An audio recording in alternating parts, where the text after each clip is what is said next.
அனைவருக்கும் வணக்கம். ஒரு 2, 3 நாளா இந்தியா ஃபுல்லா ஒரு ஹாட் டாபிக் ஒண்ணு போய்க்கிட்டு இருக்கு.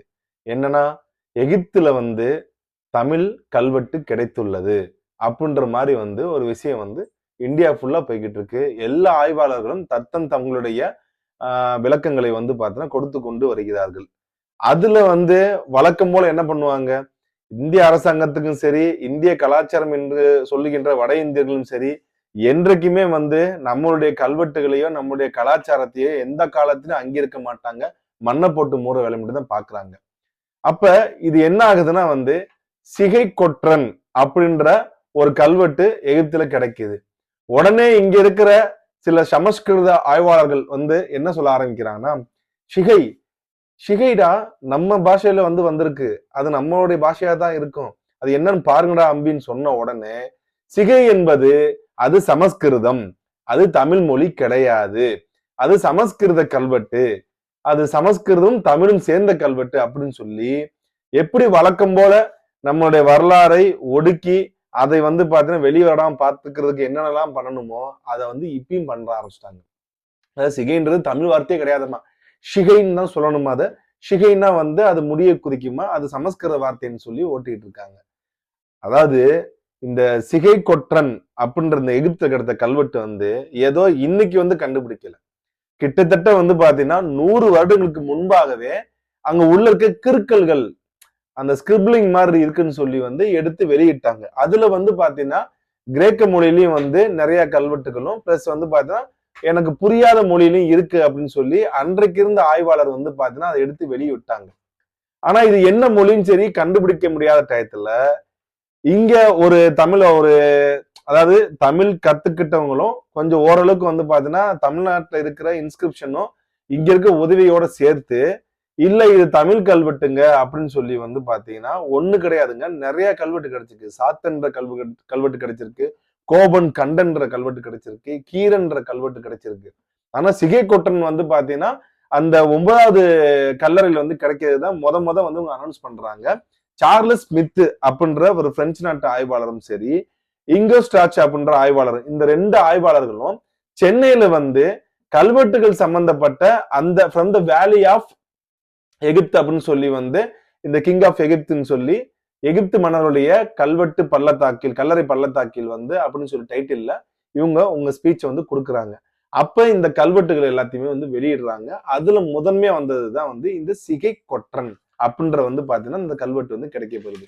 இது பாத்தீங்கன்னா சுத்தமான தமிழ் வார்த்தை தாங்க, அதுல எந்த ஒரு மாற்று கருத்தும் கிடையாது. கொற்றன் அப்படின்றதுல யாருமே கிளைம் பண்ண முடியாது.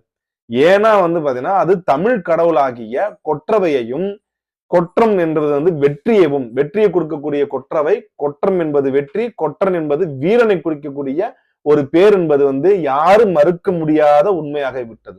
இருந்தாலும் இவங்களுக்கு தான் எப்படியாவது மாத்தணும் பாக்குறப்ப முன்னாடி இருக்கும் வார்த்தையானது சிகை, இவங்க ஷிகைன்றாங்க, ஷிகைலம் கிடையாது சிகை. இது சமஸ்கிருத வார்த்தை.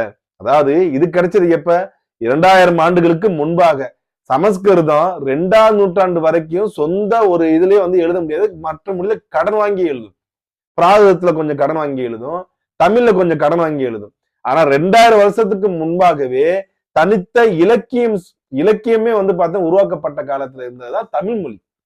ஆக அந்த சிகை என்பது பாத்தீங்கன்னா சங்க இலக்கியத்திலே இருக்கக்கூடிய குறிஞ்சிப்பாட்டிலே இது கிடைக்க பெறுது.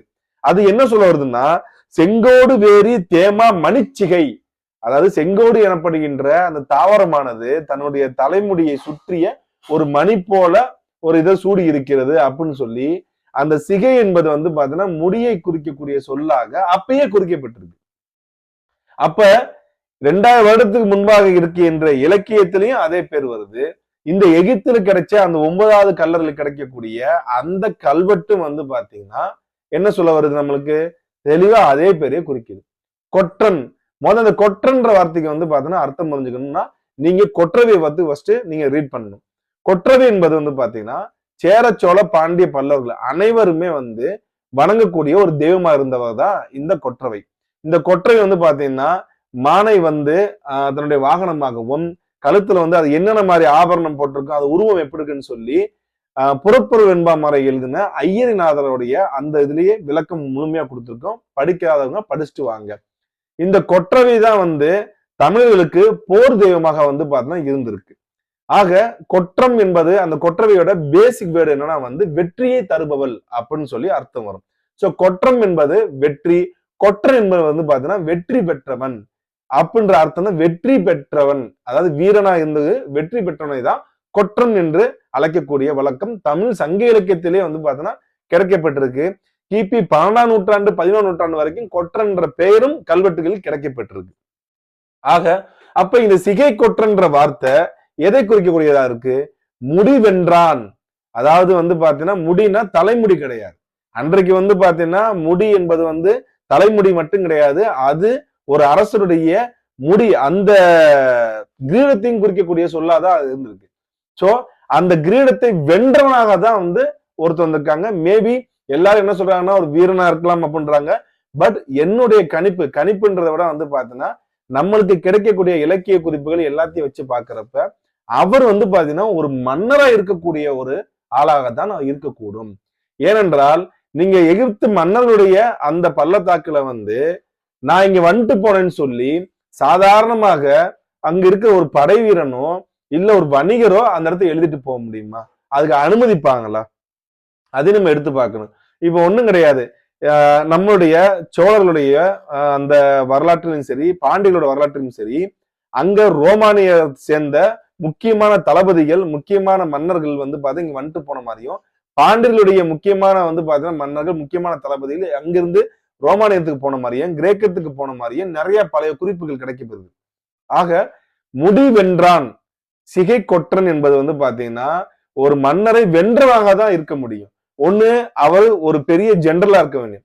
ஏன்னா இங்க வந்து பாத்தீங்கன்னா சோழர் காலத்திலேயே முடி வென்றான், வீரமுடி கொண்டான் அப்படின்னு சொல்லி வந்து இந்த வென்றான் கொண்டான்ற பேர் வந்து பாத்தீங்கன்னா அதிகமா இருக்கும்.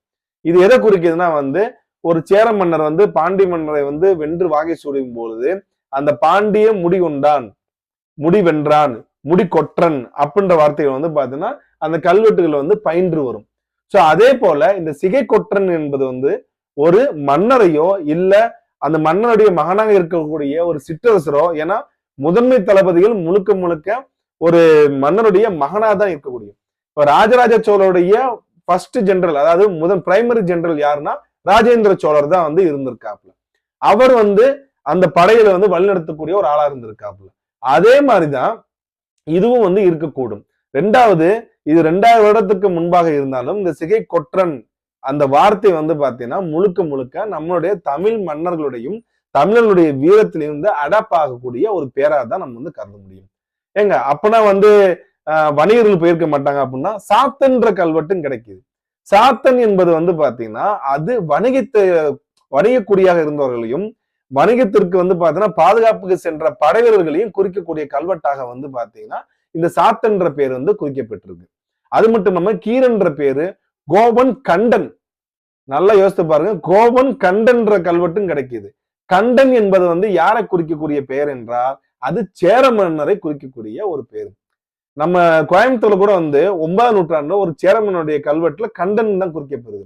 அது மட்டும் இல்லாம பழுவேற்றையர்கள் சோழரை வந்து பிற்கால சோழரை வந்து மீளுருவாக்கம் ஆறதுக்கு முக்கியமான தளபதிகளாக இருந்த இந்த சேர மன்னர்களான பழுவூரை ஆண்ட இந்த பழுவேட்டரர்கள் தங்களை கண்டன் குமரன், கண்டன் மறவன், கண்டன் கொட்டன் அப்படின்னு சொல்லி இந்த கண்டன் வார்த்தையிலே வந்து தன்னை வந்து பார்த்தீங்கன்னா பயன்படுத்தியிருக்காங்க. ஆக ஒரு சேரனுடைய பேரும் கிடைக்கப்பட்டிருக்கு. அப்ப கோபன் கண்டன்றவர் வந்து யாரா இருக்க முடியும்? அவரும் வந்து ஒரு சிற்றரசராகவோ ஒரு மன்னராகவே இருக்கக்கூடிய. ஆக என்னவா நடந்திருக்குன்னா எகிப்து வந்து அந்த காலகட்டத்தை 2000 வருடத்துக்கு முன்பாக வேர்ல்டு வைடு பாத்தீங்கன்னா மிகப்பெரிய கிங்டமா இருந்தது வந்து எகிப்து இருந்துச்சு, கிரேக் இருந்துச்சு, ரோமன், இந்த எம்பையர் எல்லாம் பெரிய பெரிய எம்பையர், அப்புறம் சுமேரியன் எம்பையர், இது எல்லாமே பெரிய பெரிய எம்பையரா இருந்துச்சு. அதுக்கு ஈக்குவலா உலக அளவுல ஒரு மிகப்பெரிய எம்பையரா இருந்தது தமிழ் எம்பையர். அதாவது நம்மளுடைய பாண்டியர்களும் சேரர்களும் சோழர்களும் வந்து அப்ப அவங்களுக்கு ஈக்குவலா வந்து ஒரு படி மேல கூட வந்து இருந்திருக்காங்க. நாகரிகத்துல இருந்து எல்லாத்துலயுமே தங்கத்தை பயன்படுத்துறதுல இருந்து முதற்கொண்டு தமிழர்கள் உயர்நிலையில தான் இருந்திருக்காங்க. அப்ப என்ன நடந்திருக்கும்னா அங்க ஒரு மன்னருடைய கல்லறையில போயிட்டு வந்து பார்த்து, ஃபாரன் மன்னருடைய கல்வெட்டுகள் வந்து அவ்வளவு எளிதா வந்து உள்ள போய் பார்க்க முடியாது. அரச மரபினர்களும் அரச காவலர்களும் மட்டுமே அனுமதிக்கக்கூடிய ஒரு இடமா இருந்திருக்கு. அந்த இடத்துல இந்த சிகை கொற்றனும் சரி, கோபன் கண்டனும் சரி, சாத்தன் என்பவரும் சரி, கீரன் என்பவரும் சரி உள்ள போய் பார்த்துட்டு நான் வந்திருக்கேன், நான் பார்த்திருக்கேன் அப்படின்ற மாதிரி வந்து சொல்லியிருக்காங்கன்னா அப்ப அது என்னவா இருந்திருக்கும்? பதிவு செஞ்சிருக்காங்க. இந்த எகிப்து மன்னருடைய இந்த இடத்துக்கு வந்து நாங்க வந்துட்டு போயிருக்கோம். தமிழ்நாட்டுல இருந்து நான் ஒரு சிற்றரசர் வந்து நான் பார்த்துட்டு போயிருக்கேன், நான் ஒரு அரசர் பார்த்துட்டு போயிருக்கேன்றத அந்த இடத்துல அவங்க வந்து பதிவு பண்ணியிருக்காங்க. இத வந்து எகிப்தில் தான் வந்து அந்த கல்வெட்டு வந்து செதுக்கியிருப்பாங்க. பட் ஆனா வந்து யார் சொல்லியிருப்பான்னா இவர் தான் சொல்லியிருப்பாப்ல. சிகை கொற்றன் தான் சொல்லியிருப்பாப்ல. இந்த மாதிரி நான் வந்துட்டேன்னு எழுதுங்கடா அப்படின்ட்டு. அப்ப அங்க இருக்கிற வந்து பாத்தீங்கன்னா அங்க இருக்க சிற்பிகள் வந்து எப்படி எழுதுன்ற அந்த முறையை வந்து சொல்லியிருப்பாப்ல. அப்ப அவருக்கு என்ன தெரிஞ்சிருக்கு? எகிப்துக்காரங்களுக்கு தமிழ் கல்வெட்டை வந்து எழுத முடியுமா, பொறிக்க தெரியுமா? தெரியாது. அப்பயே வந்து பாத்தீங்கன்னா அவருக்கு எழுத்தறிவும் இருந்திருக்கு, அதை டிரான்ஸ்லேட் பண்ணி சொல்ற அளவுக்கு அந்த அறிவும் இருந்திருக்கு. ஏன்னா அவருக்கு வந்து என்ன மொழி தெரிஞ்சிருக்கணும்? எகிப்து மொழியும் தமிழ் மொழியும் தெரிந்திருந்தால் மட்டும்தான், எழுதவும் படிக்கவும் எகிப்து மொழி தெரிஞ்சும் எழுதவும் படிக்கும் தமிழ் மொழி தெரிந்திருந்தால் மட்டும்தான் இந்த வார்த்தையை இப்படி பதிச்சு கொடுங்க அப்படின்னு சொல்லி அவர் சொல்லியிருப்பாப்புல. ஆக சிகை கொற்றன் என்பது அது மட்டும் இல்லாம இதுக்கு வலு சேர்க்கும் விதமாக சோழர்களுக்கு பெண் கொடுக்கும் மரபினர்களாக இருந்த ஆதிச்ச பிடாரி, ஆச்ச பிடாரி எனப்படுகின்ற இருக்கு வேளிர்கள், அந்த இருக்கு வேளிர்கள் வந்து தங்களை கொற்றம் பூதி அப்படின்ற மாதிரி வந்து அழைக்கிட்டு இருக்காங்க. கொற்றம் என்பது நான் சொன்ன மாதிரி புரியுதுங்களா? வெற்றி, கொற்றவை, அந்த வெற்றியை தருபவள், இந்த வார்த்தையிலே வந்து பயின்று வரும். கொற்றம் பூதின்னு சொல்லி கல்வெட்டே இருக்கு. ஆக இவ்வளவு தெளிவா இருக்கிறப்பையும் சமஸ்கிருத வார்த்தையா இருக்குன்றாங்க, அந்த வார்த்தையா இருக்குன்றாங்க. கொற்றன்னா வீரத்தை பயன்படுத்தும். இன்னொரு கல்வெட்டு ஒண்ணு கிடைச்சிருக்கு, கல்வெட்டுன்னு சொல்றாங்க. பட் அது எந்த அளவுக்கு வந்து பாத்தீங்கன்னா உண்மைத்தன்மை என்னன்னு தெரியல. அதுல என்ன வந்திருக்குன்னா வந்து சரகத அரசின் தூ அப்படின்னு சொல்லி வந்திருக்கு. சரகதன்னு சொல்லி வந்தது என்னன்னா அது சத்திரியன் அப்படின்னு வந்து கல்வெட்டு. சோ சமஸ்கிருத கல்வெட்டும் இந்த கொற்றன்ற கல்வெட்டும் கிடைக்கப்பட்டாங்க. சரகதன் சொல்லி வந்து பாத்தீங்கன்னா எங்க கொண்டு போய் சத்திரியன்ற பேரை போய் மென்ஷன் பண்றாங்களே. சத்திரியன்ற பேர் வந்து எப்ப கிடைக்கப்பட்டுச்சு? ஃபர்ஸ்ட் கல்வெட்டுகள்ல எப்ப கிடைக்கப்பட்டிருக்கு? அது வந்து கிபி 7ஆம் நூற்றாண்டு 9ஆம் நூற்றாண்டுக்கு அப்புறம் தான் வந்து அதுவும் முழுமை பெறாத வார்த்தையா கிடைச்சிருக்கு. எப்படி கொண்டு போய் எப்படி சேர்க்கிறாங்க பாருங்க. தமிழர் வரலாறு என்றாலே அதை எப்படி சிதைக்க வேண்டும், எப்படி வந்து பாத்தீங்கன்னா அது எப்படி அவனுக்கு வந்து தனித்துவம் இருக்கும், அது எப்படி தமிழர்களுக்கு மட்டும் தனி வீரம் இருக்கும், அது எப்படி தமிழன் மட்டும் நாகரிகமா இருப்பான்? அதெல்லாம் கிடையாது. அவன் வந்து பாத்தீங்கன்னா சாதி வெறியன். அவன் வந்து பாத்தீங்கன்னா ஒரு தமிழ்நாட்டை மட்டும் ஆண்டவன். தென்னிந்தியா வந்து பாத்தீங்கன்னா ராஜராஜ சோழ காலத்துல இந்த south India under rule by the great king Rajaraja Chola அப்படின்னு சொல்லி உலக ஆய்வாளர்கள் ஏத்துக்கிட்டாங்க. அவங்க சொல்றாங்க, ஏத்துக்கல சொல்றாங்க. ஆனா இந்தியன் ஹிஸ்டரியில இருக்கவங்க என்ன சொல்லுவாங்கன்னா தமிழ் கிங், அவங்க தமிழ்நாடு கிங்னு சொல்லுவாங்க, சவுத் இந்தியன் கிங்னு வந்து சொல்லவே மாட்டாங்க. சோ அந்த மாதிரிதான் இந்த கல்வெட்டு விஷயமும். நாம் நம்மளுடைய சிகை கொற்றனை நாம் போற்ற வேண்டும். கொற்றன் என்பது கொற்றவை குறிந்து அதனுடைய வழித்தொன்றா வந்த சொல்தான். தமிழ் மன்னர்களுக்கு போர் தெய்வமாக இருக்கக்கூடிய கொற்றவை வந்து வழிவந்தவர்கள் தான் இந்த கொற்றன் என்பவர்களும். அதை வந்து முழுமையாக நான் இங்கு பதிவு செய்கிறேன். நன்றி, வணக்கம்.